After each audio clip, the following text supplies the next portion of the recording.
नमस्कार, आप सभी का स्वागत है हमारे YouTube चैनल CGG के यादों में।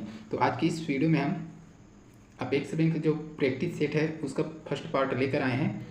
तो वीडियो में अंत तक बने रहिएगा। इसमें 55 प्रश्न कवर करने वाले हैं, जिसमें छत्तीसगढ़ सामान्य ज्ञान होगा, सहकारिता विभाग से संबंधित प्रश्न होगा और भारत सामान्य ज्ञान शामिल है। ठीक है, तो वीडियो में अंत तक बने रहिएगा। आज का पहला प्रश्न देख लेते हैं। पोड़ागढ़ में विष्णु मंदिर का निर्माण किस नलवंश शासक ने करवाया था? मोस्ट IMP प्रश्न है। अर्थपति दिया है स्कंदवर्मन, दिया है विलास तुम पृथ्वीराज। इसका सही आंसर क्या हो जाएगा? जिसको पता है कमेंट बॉक्स में बताइएगा। इसका सही आंसर जो है बी हो जाएगा स्कंदवर्मन। ठीक है, अगला प्रश्न देखते हैं। ब्रिटिश अधीक्षकों के काल में हुई निम्न घटनाओं को उनके कालक्रम अनुसार जमाइए। सोना खान के जमींदार से खालसा भूमि वापस प्राप्त करना, परलकोट का विद्रोह, ताहूदारी व्यवस्था का आरंभ, डोंगरगढ़ के जमींदार का विद्रोह, रतनपुर से राजधानी रायपुर स्थानांतरण। तो सही क्रम में इसको जमाना है। सही आंसर हो जाएगा ऑप्शन सी हो जाएगा। ठीक है, पहला 4 हो जाएगा पहला में, है ना। फिर दूसरा नंबर 5 हो जाएगा, तीसरा ये हो जाएगा, है ना। चौथा जो है ये हो जाएगा चौथा, और पांचवा जो है ये वाला हो जाएगा 5वें नंबर। ठीक है, इसको याद रखिएगा क्रम को, है ना। अगला प्रश्न देख लेते हैं। भारत छोड़ो आंदोलन के समय रायपुर का डिप्टी कमिश्नर कौन था? तो भारत छोड़ो आंदोलन के समय रायपुर का डिप्टी कमिश्नर कौन था? R.K. पाटिल, ALM सेठ, विश्वनाथ चटर्जी, रामगोपाल तिवारी। इसका सही आंसर हो जाएगा ऑप्शन ए हो जाएगा। ठीक है, R.K. पाटिल। भारत छोड़ो आंदोलन के समय रायपुर के deputy commissioner R.K. Patil ji थे। ठीक है, अगला प्रश्न देखते हैं। निम्न में से सही कथन को पहचानिए। तो सही कथन कौन से है उसको पहचानना है। सही आंसर हो जाएगा बी हो जाएगा 2 और 3। ठीक है, अगला प्रश्न देखते हैं। निम्न में से किस ब्रिटिश अधिकारी ने सर्वप्रथम 1820 में इस प्रांत की जनगणना करवाई थी? मोस्ट IMP प्रश्न है। मी एडमंड, मी एग्न्यू, मी हंटर, मी विल्किंसन। इसका सही आंसर हो जाएगा बी हो जाएगा मी एग्न्यू ने। सर्वप्रथम जनगणना किसने करवाई थी? तो मी एग्न्यू ने। कब? 1820 में। ठीक है, अगला प्रश्न दिया है। निम्न में से कौन सा युग्म सुमेलित नहीं है? तो कौन सा युग्म सुमेलित नहीं है उसको बताना है। तो इसका सही आंसर क्या हो जाएगा? डी हो जाएगा। ठीक है, प्लास्टिक पार्क राजनांदगांव। तो प्लास्टिक पार्क कहाँ है? रायपुर में, है ना। रायपुर हो जाएगा, इसको याद रखिएगा। बाकी मेटल पार्क है रायपुर, ये ठीक है। इंजीनियरिंग पार्क है दुर्ग, इलेक्ट्रॉनिक मैन्युफैक्चरिंग क्लस्टर रायपुर, और प्लास्टिक पार्क भी कहाँ है? तो रायपुर है। ठीक है, इसको याद रखिएगा। अगला प्रश्न देख लेते हैं। इस जनजाति के लोग स्वयं को महादेव पार्वती द्वारा उत्पन्न मानते हैं तथा इनमें प्रचलित टोटम को बरह कहा जाता है, बरक कहा जाता है। तो ऑप्शन में दिया है, क्या दिया है? हलबा जनजाति दिया है, कमार दिया है, खरवार, गोंड। इसका सही आंसर क्या हो जाएगा? तो इसका सही आंसर जो है ए हो जाएगा, हलबा जनजाति। हलबा जनजाति महादेव पार्वती द्वारा उत्पन्न माने जाते हैं। ठीक है, अगला प्रश्न देख लेते हैं। निम्न में से कौन सी जनजाति अपने परंपरागत नृत्य के समय सिर पर जंगली भैंसा के सींग की टोपी पहनते हैं? मोस्ट IMP प्रश्न है, इससे जुड़ा हुआ प्रश्न आता ही है। हलबा दिया है, कमार दिया है, माड़िया दिया है, या सिर्फ किंवदंती है? इसका सही आंसर क्या हो जाएगा? जल्दी से बताइए। इसका सही आंसर जो है सी हो जाएगा, माड़िया। माड़िया जनजाति जो है नृत्य के समय जंगली भैंसे का सींग का टोपी पहनते हैं। ठीक है, अगला प्रश्न देख लेते हैं। छत्तीसगढ़ का पहला रॉक गार्डन कहाँ स्थापित किया जा रहा है? मोस्ट IMP प्रश्न है। सरगुजा दिया है, बस्तर दिया है, गरियाबंद, सुकमा। इसका सही आंसर हो जाएगा सी हो जाएगा। ठीक है, डी हो जाएगा, सुकमा। सुकमा में पहला रॉक गार्डन का स्थापना किया जा रहा है। ठीक है, अगला प्रश्न देखते हैं। राज्य युवा मितान सम्मेलन का आयोजन कब किया गया? तो 2 अगस्त 2023, 2 सितंबर, 2 अक्टूबर, 2 जून। तो इसका सही आंसर हो जाएगा बी हो जाएगा, 2 सितंबर 2023 को राष्ट्रीय युवा मितान सम्मेलन का आयोजन किया गया। ठीक है, अगला प्रश्न देखेंगे। अब इधर छत्तीसगढ़ी भाषा से संबंधित प्रश्न है, उसको कवर कर लेंगे। ठीक है, प्रश्न दिया है। परेशान करने के लिए कौन सा मुहावरा प्रयोग में लाया जाता है? तो परेशान करने के लिए कौन सा मुहावरा उपयोग में लाया जाता है या प्रयोग में? जी जुड़ाना, छाती छोड़ना, गुड़ किटकिटाना, आंसू ढारना। तो इसका सही आंसर हो जाएगा बी हो जाएगा छाती छोड़ना, ठीक है, परेशान करना। अगला प्रश्न दिया है करम के नांगर ला बहुत जोते से आशय है। कर्म के नांगर ला बहुत जोते किसको बोला जाता था? कर्महीनता दिया है, विपत्ति का कार्य, भाग्यशाली होना, अवसर चूक जाना। इसका सही आंसर हो जाएगा सी हो जाएगा भाग्यशाली होना। कर्म के नांगर ला बहुत जोते से आशय क्या है? तो भाग्यशाली होना, ठीक है।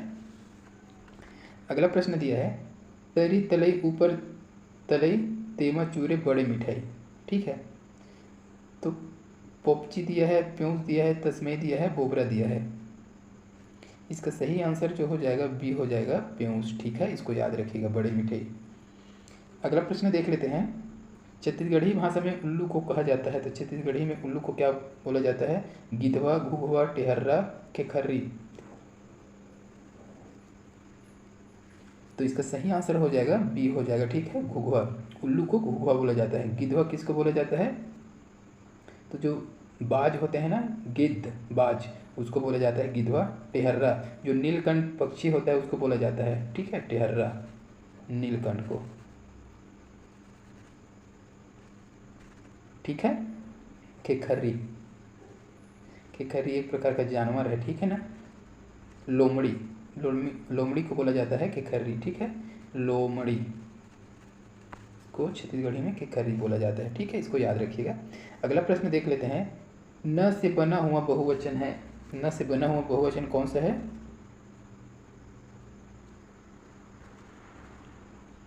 तो चरुमन दिया है, लोगन, भाटोमन, ओमन। इसका जो सही आंसर हो जाएगा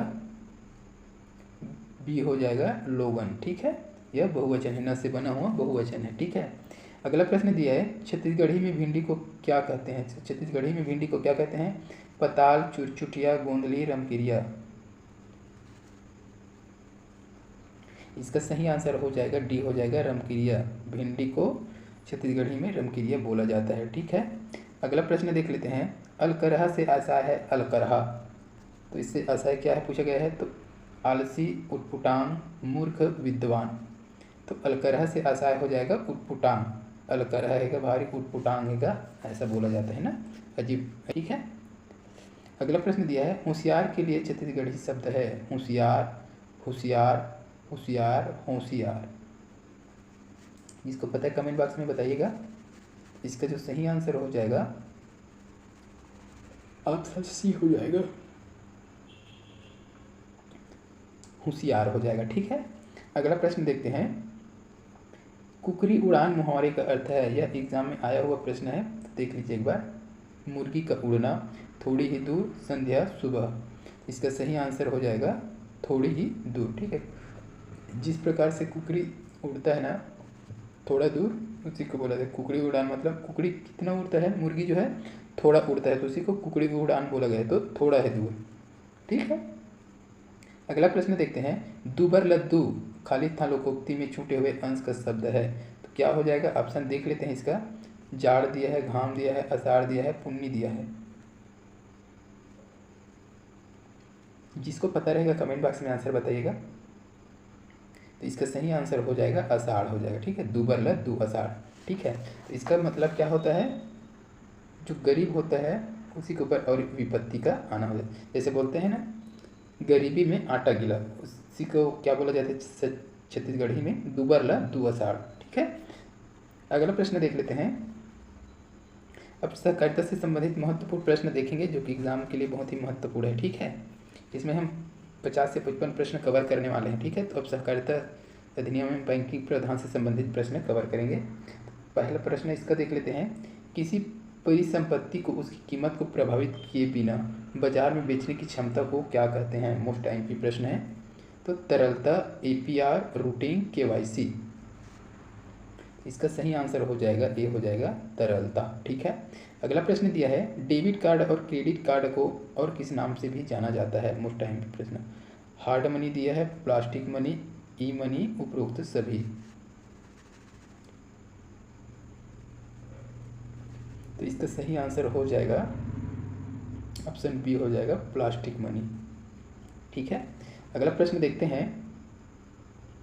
वह व्यक्ति या संगठन जिस पर बैंक या अन्य वित्तीय संस्थाओं का पैसा बकाया है उसे कहते हैं। तो क्या बोला जाता है? देनदार बोला जाएगा, लेनदार, देनदार, ऋणी, इनमें से कोई नहीं।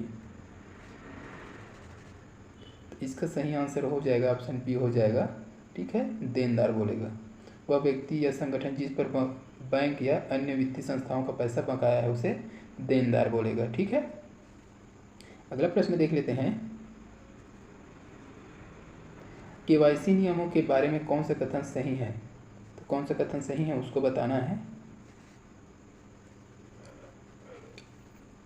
डी, तो केवाईसी का मतलब है अपने ग्राहक को जानना, यह सही हो जाएगा। इसे prevention of money laundering act के तहत पेश किए गए हैं, तो यह भी सही है। केवाईसी प्रक्रिया में आईडी कार्ड सत्यापन, चेहरा सत्यापन, दस्तावेज सत्यापन और बायोमेट्रिक सत्यापन शामिल है, तो यह भी सही है। अगला देख लेते हैं। धोखाधड़ी को सीमित करने के लिए बैंकों को केवाईसी नियमों और एंटी मनी लॉन्ड्रिंग नियमों का पालन करना चाहिए, तो यह भी सही है। तो यह चारों सही है, तो इसका सही आंसर क्या हो जाएगा? डी हो जाएगा। 1, 2, 3, 4 यह सभी सही है, ठीक है। अगला प्रश्न देख लेते हैं। निम्न में से कौन सी भौतिक पूंजी एक कारखाने के लिए कार्यशील पूंजी है? भवन दिया है, उपकरण दिया है, मशीन दिया है, कच्चा माल दिया है। तो जो लोग अभी तक वीडियो को लाइक नहीं किए हैं लाइक कर दीजिए। चैनल में नए जुड़ने वाले चैनल को सब्सक्राइब कर दीजिए, क्योंकि इसी प्रकार का वीडियो आपको मिलता रहेगा, ठीक है। जिसका आंसर पता है कमेंट बॉक्स में बताते चलिए, ठीक है। इसका सही आंसर हो जाएगा ऑप्शन डी हो जाएगा, कच्चा माल, ठीक है। भौतिक पूंजी एक कारखाने के लिए कार्यशील पूंजी कौन है? तो कच्चा माल है, ठीक है। अगला प्रश्न दिया है। व्यवसाय की कुल चालू संपत्ति को कहा जाता है सकल कार्य पूंजी, निवल कार्य पूंजी, स्थायी कार्य पूंजी और अर्ध परिवर्तनीय कार्यशील पूंजी। तो इसका सही आंसर हो जाएगा, ये हो जाएगा सकल कार्यशील पूंजी, ठीक है। अगला प्रश्न देखते हैं। दायित्वों की कुल राशि में सम्मिलित होता है, तो दायित्वों की कुल राशि में क्या सम्मिलित होता है? अधिकृत पूंजी दिया है, निर्गमित पूंजी, प्रार्थित पूंजी, चुकता पूंजी। इसका सही आंसर हो जाएगा डी हो जाएगा, चुकता पूंजी, ठीक है। अगला दिया है। खाली स्थान किसी भी फर्म की संपत्ति और देनदारियों का रिकॉर्ड है, तो क्या चीज़ है जो किसी फर्म की संपत्ति और देनदारियों का रिकॉर्ड है? लाभ हानि खाता दिया है, तुलन पत्र, व्यापारिक खाता, उपरोक्त सभी।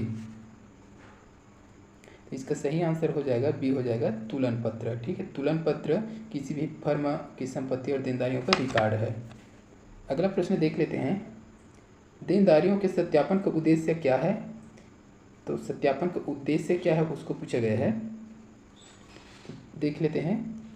एक दायित्व के अस्तित्व को सुनिश्चित करने के लिए, ठीक है, तो एक दायित्व के अस्तित्व को सुनिश्चित करने के लिए, तो ये सही हो जाएगा, उद्देश्य उसका है ना। अगला दिया है स्वामित्व सुनिश्चित करने के लिए, तो ये गलत हो जाएगा, इसे स्वामित्व सुनिश्चित नहीं करता ये। उचित मूल्य सुनिश्चित करने के लिए, ये सही हो जाएगा। दायित्व सुनिश्चित करने के लिए, तो यह भी सही हो जाएगा। तो 1, 3 और 4, ठीक है। तो इसका सी आंसर सही हो जाएगा, 1, 3 और 4, ठीक है। अगला प्रश्न देख लेते हैं। माल की बिक्री से संबंधित व्यय को कहाँ दर्शाया जाता है? तो माल की बिक्री से संबंधित जो व्यय होता है उसे कहाँ दर्शाया जाता है पूछा है। तुलन पत्र में, लाभ हानि खाता में, व्यापारिक खाता में, इनमें से कोई नहीं। तो इसका सही आंसर हो जाएगा ऑप्शन बी हो जाएगा, लाभ हानि खाता में। अगला प्रश्न देखते हैं। लाभ और हानि खाते में शुद्ध हानि बैलेंस शीट में खाली स्थान होनी चाहिए, मोस्ट आईएमपी प्रश्न है। तो देनदारियों में जोड़ा गया, ठीक है, देनदारियों से कटौती, पूंजी में जोड़ा गया, पूंजी से कटौती। इसका सही आंसर हो जाएगा ऑप्शन डी हो जाएगा, पूंजी से कटौती। लाभ और हानि के खाते में शुद्ध हानि बैलेंस शीट में खाली स्थान होता है, तो पूंजी की कटौती होनी चाहिए, ठीक है। अगला प्रश्न है। नाबार्ड की स्थापना 1982 में किस उद्देश्य से की गई थी? कृषि के लिए, ऋण की सुविधा के लिए, ग्रामीण विकास और बुनियादी ढांचे को बढ़ावा देने के लिए। यह भी सही है, यह भी सही है। सी देख लेते हैं। ए और बी दोनों, और बी दिया है, इनमें से कोई नहीं है ना तो ए और ना ही बी। इसका सही आंसर हो जाएगा सी हो जाएगा, ए और बी दोनों। कृषि के लिए, ऋण की सुविधा के लिए, ठीक है, और ग्रामीण विकास और बुनियादी ढांचे को बढ़ावा देने के लिए नाबार्ड की स्थापना किया गया था, ठीक है। अगला प्रश्न है। सहकारी बैंक के नॉन परफॉर्मिंग स्टेटस है, नॉन परफॉर्मिंग स्टेटस। तो भवन और भूमि दिया है, ऋण निर्धारित समय के भीतर चुकाया जाता है, सरकारी प्रतिभूति, उपरोक्त सभी। इसका सही आंसर हो जाएगा ऑप्शन बी हो जाएगा, ठीक है। ऋण निर्धारित समय के भीतर नहीं चुकाया जाता। अगला है, काल अनुक्रम में बढ़ते क्रम में गैर निष्पादित अस्थियों से निपटने के लिए भारत सरकार द्वारा की गई विभिन्न पहलों को व्यवस्थित करें। तो व्यवस्थित करना है इसको, ठीक है। तो क्या दिया है, पहला में क्या हो जाएगा अपना, समझौता निपटान वसूली ऋण वसूली न्यायाधिकरण क्रेडिट सूचना ब्यूरो, और 4 में जो है सरफेसी अधिनियम। तो सुमेलित क्या हो जाए, तो ये हो जाएगा पहला नंबर में, ये हो जाएगा अपना, चौथा है ये, है ना, तीसरा हो जाएगा अपना, तीसरा हो जाएगा ये, हो जाएगा तीसरा हो जाएगा, और चौथा नंबर में हो जाएगा अपना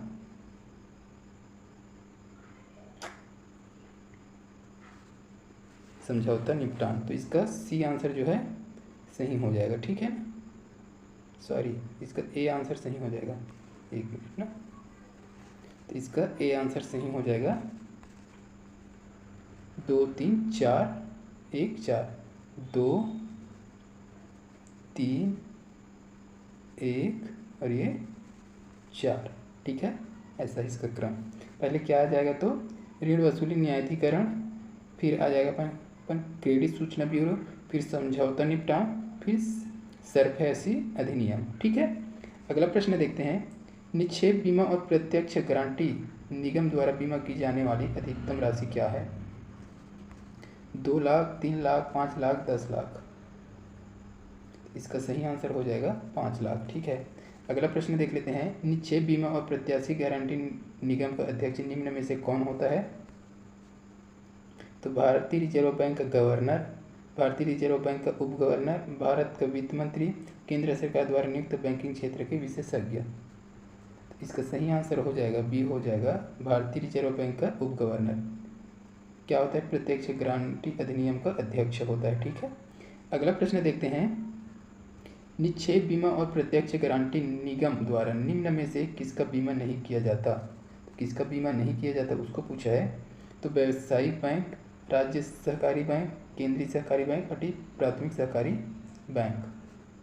तो इसका सही आंसर हो जाएगा डी हो जाएगा, प्राथमिक सहकारी बैंक, इसका बीमा नहीं किया जाता। अगला प्रश्न है, भारतीय संविधान का कौन सा प्रावधान और उसका अनुच्छेद सुमेलित नहीं है? तो कौन सा सुमेलित नहीं है उसको बताना है। तो इसका सही आंसर हो जाएगा ऑप्शन बी हो जाएगा, ठीक है। अनुच्छेद 243 जेड के पूर्ण का अधिक्रमण या सुमेलित नहीं है, बाकी यह तीनों जो है सुमेलित है, ठीक है। अगला प्रश्न देख लेते हैं, केंद्रीय सोसाइटी से अभिप्रेत है। तो केंद्रीय सोसाइटी से अभिप्रेत क्या है? तो इसका सही आंसर हो जाएगा डी हो जाएगा, ठीक है। यह चारों हो जाएगा, ठीक है। केंद्रीय सोसाइटी में यह चारों जो है होता है ना, इसको याद रखिएगा, पढ़ लेना वीडियो रोक करके, ठीक है। अगला प्रश्न देख लेते हैं, सहकारी बैंक से अभिप्रेत है, सहकारी बैंक से अभिप्रेत क्या हो जाएगा? तो इसका सही आंसर हो जाएगा बी हो जाएगा 2 3 4। तो 2 3 4 यह तीनों होते हैं, प्राथमिक सहकारी बैंक, केंद्रीय सहकारी बैंक, राज्य सहकारी बैंक, ठीक है। तो अगला प्रश्न देख लेते हैं, प्राथमिक कृषि साख सहकारी सोसाइटी के अंतर्गत शामिल होते हैं। तो प्राथमिक कृषि साख सहकारी सोसाइटी के अंतर्गत क्या शामिल होता है? तो इसका सही आंसर हो जाएगा ऑप्शन डी हो जाएगा 1 2 3 4। तो यह सभी शामिल होता है, ठीक है। अगला प्रश्न है, भारत सरकार द्वारा नाबार्ड में ग्रामीण आधारभूत सुविधा विकास निधि का स्थापना कब की गई? मोस्ट आईएमपी प्रश्न है। इसका सही आंसर हो जाएगा ऑप्शन बी हो जाएगा 1995-96 में, ठीक है। अगला प्रश्न दिया है, सुकन्या समृद्धि योजना कब से लागू की गई है? मोस्ट आईएमपी प्रश्न है। तो इसका सही आंसर क्या होगा जल्दी से बताइए। तो इसका सही आंसर हो जाएगा ऑप्शन बी हो जाएगा 22 जनवरी 2015 को, ठीक है। अगला प्रश्न है, छत्तीसगढ़ सहकारी सोसाइटी अधिनियम 1960 का कितना बार संशोधन किया जा चुका है? मोस्ट आईएमपी प्रश्न है। इसका सही आंसर क्या होगा जल्दी से बताइए। इसका सही आंसर हो जाएगा सी हो जाएगा, ठीक है, 11 बार। अगला प्रश्न है, कृषकों को 0% ब्याज दर में किस प्रकार का ऋण उपलब्ध कराया जाता है? किस प्रकार का ऋण उपलब्ध कराया जाता है? इसका सही आंसर हो जाएगा ये हो जाएगा, अल्पकालीन ऋण उपलब्ध कराया जाता है 0% ब्याज दर पर, ठीक है।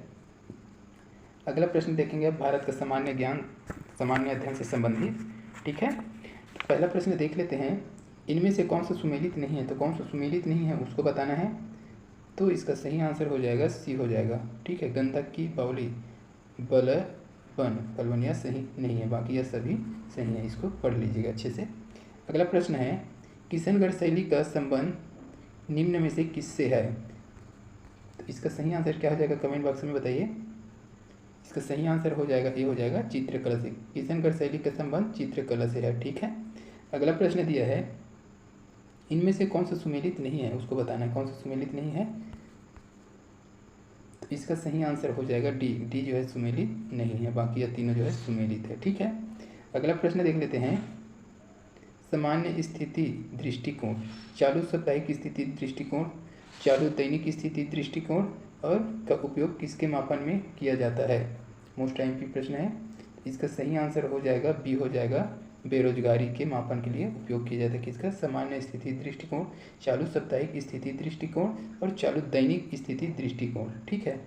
इसका उपयोग किसके मापन के लिए किया जाता है, तो बेरोजगारी के, है ना। अगला प्रश्न देख लेते हैं, द्वितीय पंचवर्षीय योजना में अपनाया गया महालनोबिस मॉडल जुड़ा है, तो महालनोबिस एक मॉडल है, वह किससे जुड़ा हुआ है उसको बताना है।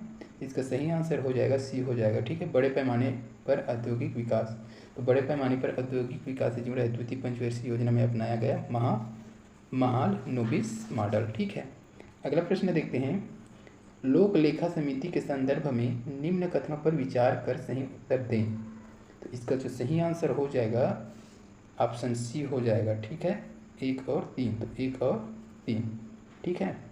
अगला प्रश्न है, निर्वाचन क्षेत्रों के परिसीमन हेतु परिसीमन आयोग का नियुक्ति का अधिकार प्राप्त है, तो परिसीमन आयोग की नियुक्ति का अधिकार प्राप्त किसको है, तो इसका सही आंसर हो जाएगा ऑप्शन सी हो जाएगा राष्ट्रपति को, ठीक है। अगला प्रश्न देख लेते हैं, जैव विविधता के कम होने का प्रमुख कारण है, जो जैव विविधता के कम होने का प्रमुख कारण क्या है, तो इसका सही आंसर हो जाएगा सी हो जाएगा आवासीय विनाश, ठीक है। अगला प्रश्न देखते हैं, केंद्र सरकार ने मणिपुर हिस्सा की जांच के लिए कौन निम्न में से किसकी अध्यक्षता में आयोग का गठन किया है, तो इसका सही आंसर हो जाएगा ऑप्शन ए हो जाएगा अजय लांबा की अध्यक्षता में आयोग का गठन किया है, ठीक है। अगला प्रश्न देखते हैं और इस वीडियो का लास्ट प्रश्न है, इसरो के वर्तमान अध्यक्ष का नाम बताएं, तो इसरो के अभी वर्तमान में अध्यक्ष कौन है, तो इसका आंसर आप कमेंट बॉक्स में बताइए, लगभग सभी को पता होगा, ठीक है। तो आज की इस वीडियो में बस इतने ही। अगर वीडियो अच्छी लगे तो लाइक कीजिएगा, शेयर कीजिएगा, इसी प्रकार के वीडियो के लिए चैनल को सब्सक्राइब कीजिएगा। जल्द मिलते हैं अगले टेस्ट पार्ट के साथ, तब तक के लिए वंदे मातरम, जय हिंद।